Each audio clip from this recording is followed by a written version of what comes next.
Hai teman-teman IITS, ketemu lagi kita. Kali ini kita akan ngobrol tentang uh, perubahan struktur ekonomi atau transformasi struktural ekonomi. Kita mulai dari transformasi dulu. Transformasi itu adalah kata yang merujuk pada perubahan rupa suatu objek. Transformasi merupakan kata serapan dari bahasa Inggris transformation ya teman-teman, yang artinya perubahan menyeluruh atau dramatis dalam bentuk atau penampilan. Biasanya digunakan untuk mewakili kondisi perubahan yang signifikan. Nah, transformasi itu menekankan pada besarnya perubahan, bukan pada lamanya proses terjadinya perubahan tersebut. Nah, yang akan kita bahas kali ini adalah mengenai transformasi struktural ekonomi. Apa itu, teman-teman? Mari kita lanjut. Nah, transformasi struktur ekonomi ya, transformasi struktural ekonomi itu merupakan perubahan mendasar dalam struktur perekonomian akibat pertumbuhan dan pembangunan ekonomi. Jadi kan ada pembangunan nih, perekonomian tumbuh. Nah, pembangunan ekonomi itu kemudian menyebabkan adanya perubahan yang mendasar di dalam struktur ekonomi. Nah, hal ini melibatkan realokasi sumber daya ekonomi dari berbagai sektor dengan produktivitas rendah ke sektor dengan produktivitas tinggi.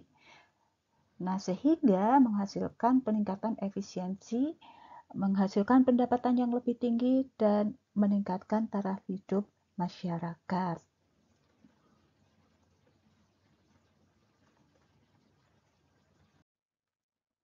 Nah, transformasi struktural ekonomi itu juga mengacu pada pengertian realokasi kegiatan ekonomi pada berbagai sektor di dalam perekonomian. Jadi di dalam perekonomian teman-teman kan mengenal ya ada banyak lapangan usaha. Kalau teman-teman lihat struktur PDB, produk domestik bruto itu kita punya 17 sektor ya.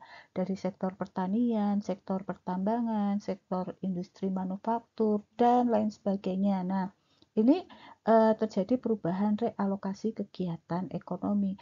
Biasanya transformasi itu dimulai dari sektor pertanian dulu, agriculture, kemudian berubah, transforms ke industri manufaktur, industri pengolahan, kemudian ke jasa. Jadi biasanya realokasinya seperti itu. Nah, realokasi kita juga bisa mengatakan bahwa transformasi struktural ekonomi itu adalah realokasi kegiatan ekonomi di 3 sektor besar, yaitu pertanian, manufaktur, dan jasa, yang menyertai proses pertumbuhan ekonomi modern. Gitu. Nanti teman-teman bisa cek juga di dalam PDB kita, PDB Indonesia itu tahun sekitar 40-an ya, tahun 40 50 itu sektor pertanian itu masih merupakan sektor atau sektor primer itu merupakan sektor yang berkontribusi terbesar terhadap PDB. Dan sekarang ini yang kontribusi terbesar itu adalah sektor industri pengolahan. Nah, ini kan sudah terjadi nih struktur ekonomi tadinya penyumbang terbesar PDB-nya adalah sektor pertanian, sekarang adalah sektor industri, dan nanti itu nih sektor jasa ini kontribusinya juga sudah mulai besar. Nah, selanjutnya teman-teman IITS, apa saja sih yang menyebabkan atau yang memicu terjadinya perubahan atau transformasi struktural? Yang kita bahas ini adalah transformasi struktural ekonomi. Setidaknya ada 3 hal ini ya. Teman-teman bisa mengeksplor lebih banyak lagi. Nah, yang pertama adalah perubahan teknologi. Adanya otomatisasi dan digitalisasi. Otomatisasi dan digitalisasi ini memungkinkan peningkatan pada produktivitas, sehingga meningkatkan produktivitas, meningkatkan efisiensi yang menggeser perekonomian itu menuju pada perekonomian yang lebih padat modal dan bergeser pada perekonomian yang berbasis ilmu pengetahuan, knowledge based economy. Jadi kalau sebelumnya itu perekonomian itu lebih ke padat karya seperti sektor pertanian yang berbasis pada sumber daya alam, itu kemudian bergeser pada perekonomian industrialisasi, industri ya, perekonomian yang capital intensif yang berbasis pada modal yang berbasis modal yang berbasis pada ilmu pengetahuan. Maka kenapa kok share atau kontribusi sektor pertanian turun sementara kontribusi dari sektor industri meningkat? Yang kedua, juga dipicu adanya pergeseran di dalam permintaan. Sebenarnya pergeseran pada permintaan ini juga merupakan akibat dari peningkatan daya beli masyarakat. Peningkatan daya beli masyarakat ini menyebabkan terjadinya preferensi. Perubahan selera juga pola di dalam permintaan. Ya. Nah, ini teman-teman bisa juga mengeksplor bagaimana sih kok daya beli konsumen ini bisa merubah preferensi seseorang di dalam mengkonsumsi barang atau jasa, bisa merubah pola permintaan mereka seperti apa. Ya.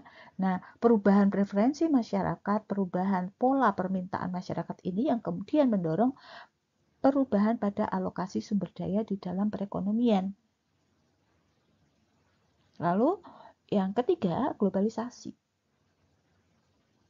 Peningkatan transaksi ekonomi internasional seperti trade, investment ini juga memicu terjadinya transformasi struktur ekonomi.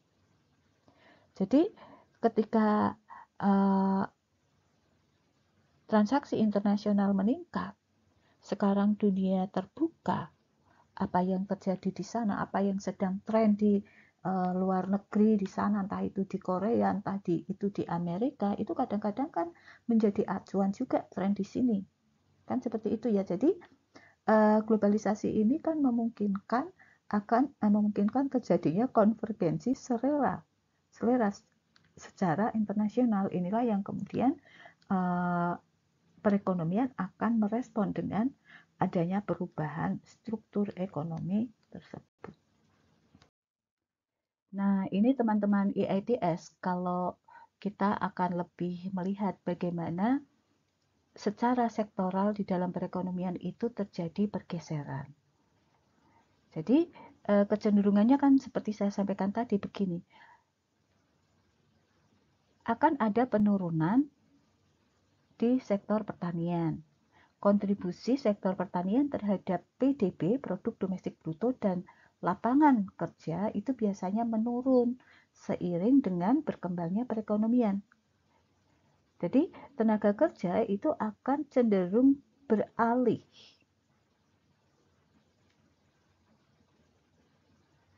ke sektor industri dan jasa yang memiliki produktivitas lebih tinggi. Demikian juga modal juga akan bergeser, modal juga akan beralih dari sektor pertanian ke sektor industri dan jasa yang memiliki produktivitas lebih tinggi.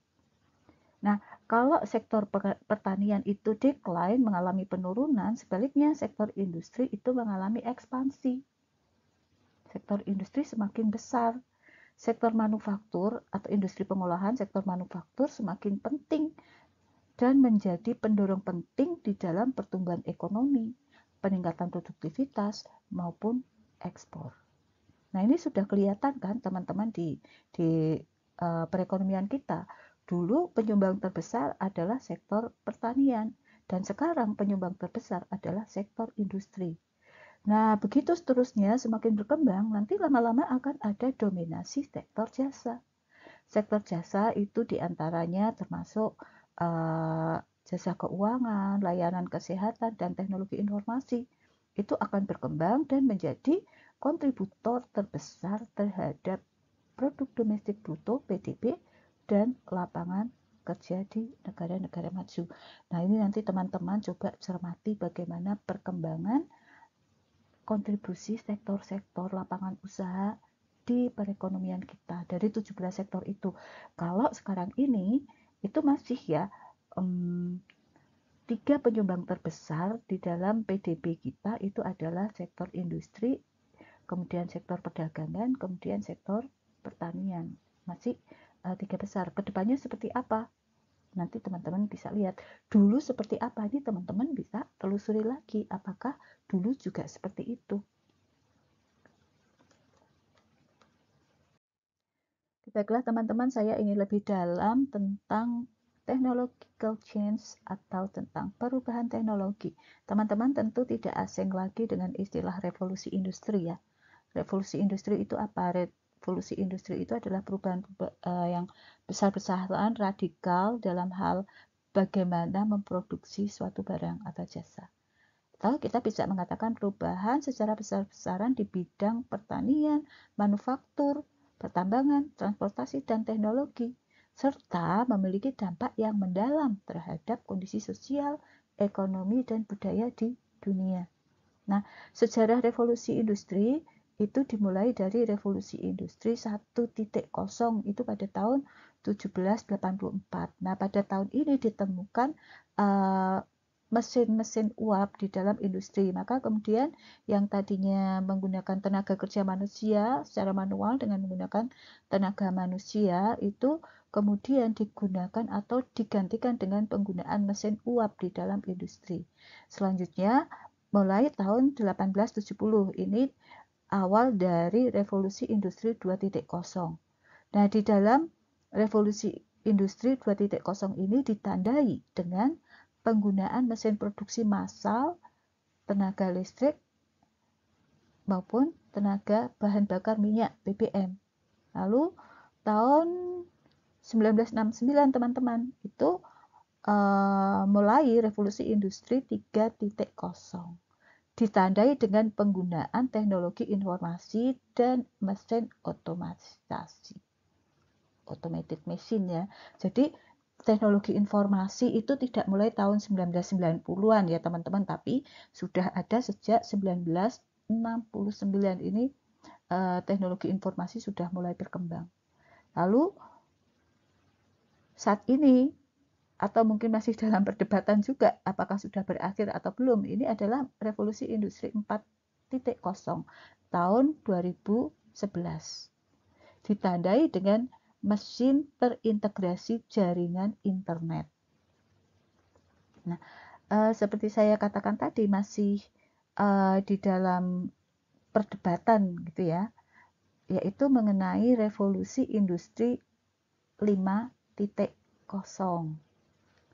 Nah, revolusi industri 5.0 itu seperti apa sih? Gitu. Nah, kalau konsep dari revolusi industri 5.0 itu berfokus pada penggabungan ya, pada penggabungan antara teknologi dan manusia serta kebutuhan untuk mengembangkan sistem yang dapat beradaptasi dan merespon perubahan lingkungan produksi dengan lebih baik. Secara khusus yang sangat menonjol dari revolusi industri 5.0 itu adalah pada penerapan atau menitik beratkan pada integrasi antara teknologi canggih seperti AI, IoT ya, Internet of Things, dan teknologi robot dengan keahlian manusia. Nah, ini mulai tahun 2017 ya teman-teman. Tapi tadi masih dalam perdebatan, masih dalam pengembangan apakah kita ini memang benar sudah masuk ke revolusi industri 5.0 atau belum. Jadi memang masih dalam tahap pengembangan. Maka sekarang yang namanya AI itu adalah menjadi sesuatu yang akan semakin populer gitu kan. Tuh, itu mengenai sejarah dari perubahan teknologi di dalam industri ya, ini kalau singkat kan ini dari agriculture yang menggunakan tenaga kerja manusia, kemudian menggunakan mesin-mesin uap, kemudian menggunakan mesin produksi massal yang mesin produksi yang menggunakan listrik maupun bahan bakar minyak, kemudian bergeser pada penggunaan teknologi informasi dan otomatisasi, kemudian internet network integrated machine gitu ya, dan tadi kemudian ke yang lebih canggih lagi tadi AI, IoT dan lain sebagainya gitu. Nah, perubahan yang diinginkan kan perubahan yang berkualitas gitu teman-teman, dan isu yang sangat seksi saat ini adalah tentang lingkungan. Maka di dalam transformasi struktural ekonomi itu juga harus memperhatikan faktor lingkungan. Nah, ini teman-teman bisa lihat ya, reducing carbon footprint through eco-friendly practices. Jadi di sini kita masyarakat itu didorong untuk menggunakan barang-barang, menggunakan mesin-mesin atau konsumsi yang rendah karbon untuk menekan tingkat emisi. Kemudian menanam pohon, membangun menciptakan taman-taman, kemudian ya penghijauan lah ini untuk menyerap karbon dioksida untuk meningkatkan kualitas udara.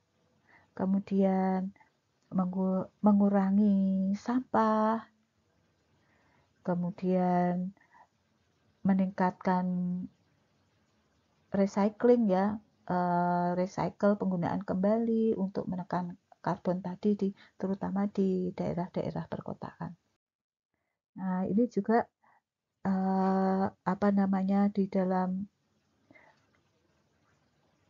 jadi bagaimana menggunakan energi-energi terbarukan, bagaimana peran energi terbarukan, bagaimana peran dari pengembangan bangunan-bangunan yang green, yang ramah lingkungan gitu ya. Jadi menyarankan bangunan-bangunan baru itu untuk menggunakan tenaga matahari, tenaga angin, atau dengan energi teknologi energi yang terbarukan gitu ya. Jadi menekankan pengembangan konstruksi yang menghemat energi. Kemudian mendorong penggunaan material-material yang ramah lingkungan untuk menekan dampak negatifnya terhadap lingkungan. Nah, yang diinginkan itu kan perubahan yang berkualitas, teman-teman. Tetapi untuk mendapatkan perubahan yang berkualitas itu ada hambatan. Tapi saya lebih suka sih menggunakan istilah tantangan, challenges gitu. Apa saja sih itu? Yang pertama itu adalah ada resistensi untuk berubah.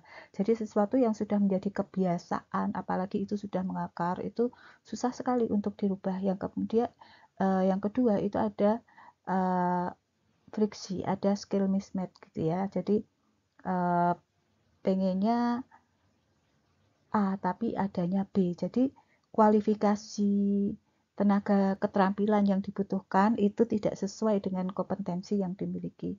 Kemudian ada pembangunan yang tidak merata, uneven development, dan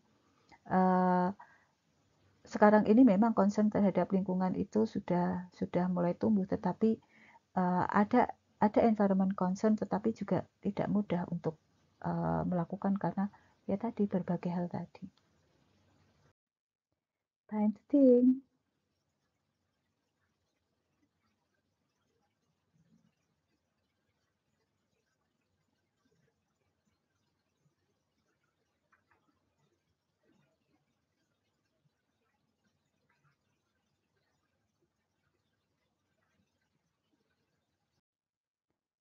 Baiklah, sampai di sini dulu ya teman-teman semua. Thank you for watching. Ciao.